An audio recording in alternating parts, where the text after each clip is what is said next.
Stock x ray इसमें हम आज बात करेंगे 10 रुपए से 40 रुपए की रेंज के शेयरों पर। और इनमें एक आज खास बात है। वो खास बात ये है कि हमने 11 प्लेयर चुने हैं। एक क्रिकेट टीम बना रहे हैं। उस टीम में सबसे बेहतरीन कौन से रहेंगे, वो अंशुल जी से पूछते हैं। देखिए लिस्ट ये है: Vodafone Idea, JP Power, PCJ, Trident, Jyoti structure और हिंदुस्तान कंस्ट्रक्शन कंपनी यानी कि एचसीसी। उसके आगे चलते हैं तो कुछ और प्लेयर हैं: इन्फीबीम, ओरिएंट पेपर, पैसा लो, पीटीसी फाइनेंस और आलोक इंडस्ट्रीज। ये कुछ एक काउंटर हैं। फटाफट से व्यू लेना शुरू करते हैं। अंशुल भाई, वोडाफोन आइडिया ये देखो अब 11 रुपए के पार आ चुका है और 11 रुपए 50 पैसे के आसपास चल रहा है। ये कहाँ तक जाने की क्षमता रखता है सर?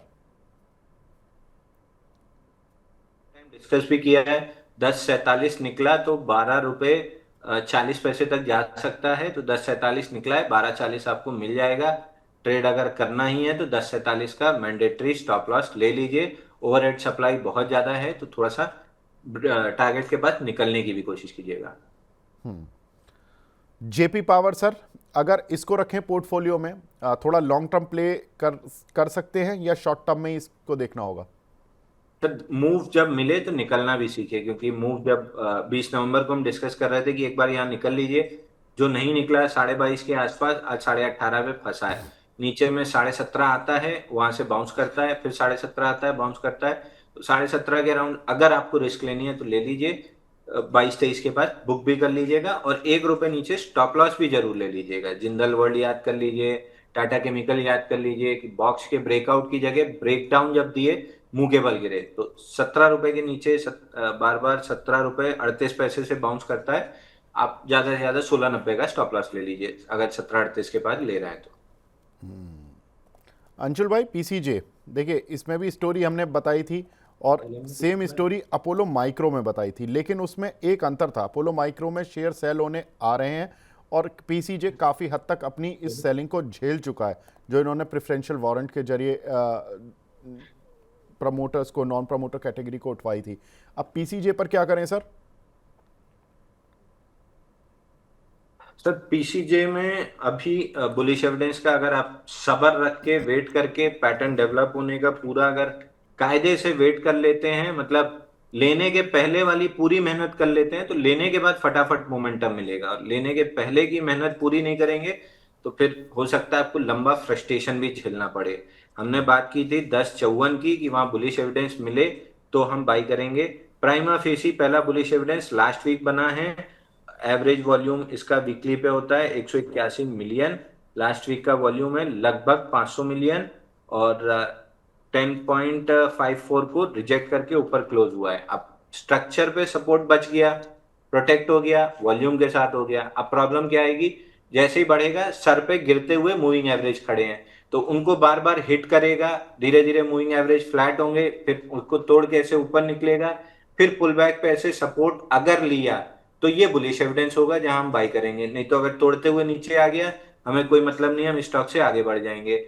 उम्मीद पूरी पूरी है कि मूविंग एवरेज वीकली पे न्यूट्रलाइज करने के बाद हायर लो बनेगा और 20 रुपए तक चलेगा।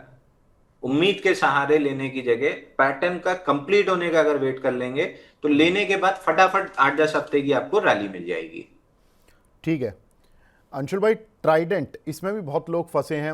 9 रुपए की बुक वैल्यू है, 31 की करीब वैल्यू पी मल्टीपल चल रहा है। अब यूएस इंडिया की डील हो नहीं रही, शेयर इसलिए बिल्कुल रेंज में फंसा हुआ है, 27, 28, 29 इस रेंज में फंसा हुआ है। क्या उम्मीद लगाएं इससे? सर आपके सवाल में ही आपका जवाब है कि ट्रेड डील की वजह से पूरा फंसा हुआ है। डाउनसाइड बहुत ज्यादा नहीं है। अगर कोई दिन 27 के नीचे क्लोज किया तो एक बार 24.5 तक आ सकता है, बाकी उसकी उम्मीद मेरे को बहुत ज्यादा नहीं है। ऊपर में तेजी तब बनेगी जब 29.77 के ऊपर निकलेगा। और ये पूरी तरीके से सेक्टर फूफा जी की मेहरबानी पे निर्भर कर रहा है। तो अगर वो वाली रिस्क आप प्ले कर सकते हैं, उसके साथ आप कंफर्टेबल हैं, तो ट्राइडेंट में बने रहिए। जिस भी दिन ट्रेड डील कंप्लीट होके यूएस का एक्सेस खुलेगा, आराम से आपको स्टॉक 33 रुपए और उसके ऊपर 39.59 ये दो लेवल मिल जाएंगे। सर ज्योति स्ट्रक्चर, इसका स्ट्रक्चर अच्छा बना था, 8 रुपए से 39 रुपए तक गया, अब 10 रुपए आ गया। अभी क्या करें सर? वैल्यू तो इसकी अभी भी करीब 4.5 रुपए की बुक वैल्यू है और करीब 29 के पी मल्टीपल पर ये काउंटर चल रहा है। तो देखिए ज्योति स्ट्रक्चर लगभग जब बाइंग क्लाइमेक्स हुआ था 25 रुपए पे, तब से सवाल आ रहे हैं, तब से मैं नेगेटिव हूँ। 71% गिर चुका है ऑल टाइम हाई, मतलब रिसेंट हाई से। अब पहली बार वीकली चार्ट पे थोड़ा सा हैमर बन रहा है, वो भी 10 20 50 से बहुत दूर। बाउंस बैक बनने के लिए आइडियल कंडीशंस बन रही हैं, क्योंकि जो स्विंग लो 3 नवंबर को बना था 10.63, उसको स्वीप कर रहा है। अगर ये स्वीप बनता है तो स्वीप के बीच में जो स्विंग हाई है 13.47, वो पहला अपसाइड बन सकती है, दूसरी 14.7 तक बन सकती है। अब परसेंटेज में देखेंगे तो 30% की अपसाइड दिखती है। 71% गिरने के बाद, मतलब ऊपर से अगर गिनेंगे तो बहुत छोटी सी रैली है, नीचे से देखेंगे तो 30% की रैली है। क्या रिस्क लेने जैसी है तो सिर्फ उन्हीं के लिए जो स्टॉप लॉस लगा सके 10 रुपए का, वही लें। नहीं तो बेटर है, अगर आपसे स्टॉप लॉस नहीं लगता है या आप नहीं कर पाते हैं वो चीज, अवॉइड कर दीजिए, किसी अप ट्रेंडिंग काउंटर में इन्वेस्ट कर लीजिए। अगर आज नहीं चला, आगे पीछे भी चला, तो एटलीस्ट अप ट्रेंडिंग है, कहीं ना कहीं बेल आउट का मौका मिल जाएगा। ये स्टॉक अगर 10 रुपए तोड़ा तो बेल आउट का मौका आपको कहीं भी नहीं देगा, सीधा सीधा 4 रुपए 55 पैसे दिखाएगा। तो एक बाउंस बैक है, बाउंस बैक को बाउंस बैक की तरह छोटी क्वांटिटी पे स्ट्रिक्ट स्टॉप लॉस के साथ प्ले कर सकते हैं, अगर आप चाहें तो। मैं पर्सनली नहीं करता। ठीक है सर। हिंदुस्तान कंस्ट्रक्शन एचसीसी, यहाँ पर राइट इशू आया था। राइट इशू की अब उनका जो राइट इशू एंटाइटलमेंट है वो भी लिस्ट हो गया। जिन लोगों को राइट इशू नहीं भरा तो उनको राइट इशू एंटाइटलमेंट मिल रहा है। वो अपना 4 साढ़े 4 रुपये पर ट्रेड भी हो रहा है। अगर आप वो बेच दोगे तो वो आपके 4 रुपये पूरी कॉस्ट को कम कर देंगे। तो ये एक आपको फ़ायदा मिल सकता है। हालांकि जो प्रोपोर्शन है, मान लीजिए आपने 1000 शेयर लिया, आपको करीब शायद 500 या 600 के करीब राइट इशू एंटाइटलमेंट आया। रेशो आप देख लीजिएगा, ब्रोकर से पता कर लीजिए अपने शेयर के हिसाब से, तो उतनी कॉस्ट आपकी एटलीस्ट कम हो जाएगी। एचसीसी सर क्या लग रहा है ये? तो देखिए मेजर सपोर्ट 1781 है, उसके नीचे ऑलमोस्ट ट्रेड कर ही रहा है, तो 1334 दिख रहा है। मैं एचसीसी में लगभग 36 रुपए, और उसके बाद 2993, इसके बाद तो मैं बिल्कुल भी बुलिश नहीं हूँ। 17 से 29 गया और वापस 17 आया है, और 1334 आ रहा है। इन्फीबीम सर, इस पर हमने एक दिन बात भी की थी, लेकिन ये काउंटर चल नहीं पा रहा। अभी क्या करें सर इस पर? तो सेम चीज, इन्फीबीम जब तक 20 रुपए 2 पैसे के ऊपर ना टिके, नहीं लेना है। टिकने लगे तो 1890 का स्टॉप लॉस लेना है। स्टॉप लॉस हिट हो तो एग्जिट करके सेकंड अटेम्प्ट के लिए वेट करना है। उसके पहले इन्फीबीम में कुछ नहीं हो रहा है। लॉन्ग लिक्विडेशन में 1662 आना था, जो आ चुका है, तो अब यहाँ से डाउन साइड तो नहीं दिखती, बट अपसाइड तभी प्ले बनेगा जब 20 रुपए 2 पैसा निकलेगा। निकलता है छोटी क्वांटिटी में, 1890 के स्टॉप लॉस से लॉन्ग कर लीजिएगा। जी। ओरिएंट पेपर, अंशुल भाई ये काउंटर काफ़ी सुर्खियों में रहता है, फटाफट से बता दीजिए इस पर क्या करें सर? सर पेपर में अभी बहुत ज्यादा चाल नहीं है, और स्टॉक में भी अभी बहुत ज्यादा चाल नहीं दिख रही है। मे बी एक पुल बैक रूल आउट नहीं कर सकता हूँ, बट बहुत ज्यादा कोई आपको पैसा बन जाएगा ऐसी कोई पैटर्न या मूव प्लेन नहीं दिख रही है। पैसा लो, इसमें पैसा मिलेगा?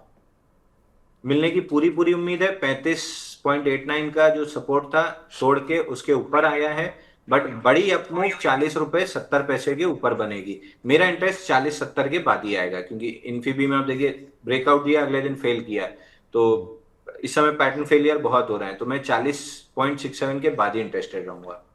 ठीक है।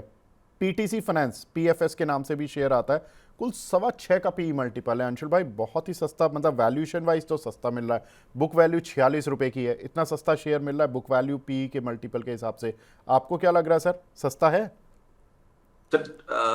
सस्ता है, लेकिन शायद मार्केट को ग्रोथ नहीं दिख रही है, या पीएसयू पिट रहे हैं, इसकी वजह से इसकी भी पिटाई हो रही है। तो दोनों केस में फिलहाल एक बाउंस बैक आपको 38 39 तक प्ले करना है तो कर सकते हैं, बट ब्रॉडर स्ट्रक्चर पे अप ट्रेंड अभी नहीं है, उसमें बनने में टाइम लगेगा, तो थोड़ा सा और। क्योंकि वैल्यूएशन प्ले के साथ ये होता है ना कि 1 साल नहीं चला, 2 साल नहीं चला, लेकिन जब चला तो वर्टिकली चला, तो उतना पेशेंस मेरे को नहीं लगता दर्शकों के पास है कोई भी। तो बेटर है कि मूविंग काउंटर्स में रहिए। ठीक है। लास्ट काउंटर आलोक इंडस्ट्रीज, ये तो आप काफ़ी ट्रैक करते हो सर, इसको बताइए क्या सपोर्ट और रेजिस्टेंस है इसके? अंबानी साहब का मूड नहीं है बहुत जल्दी पैसा देने का। नीचे 1579 का सपोर्ट प्रोटेक्ट हुआ है, 10 20 50 एक दूसरे के नीचे हैं। जिस भी दिन रिवर्सल बना, ये भी फूफा जी के चक्कर में अटका हुआ है। जिस दिन रिवर्सल बना 20 40 21 28 24 56 तीन टारगेट मिलेंगे।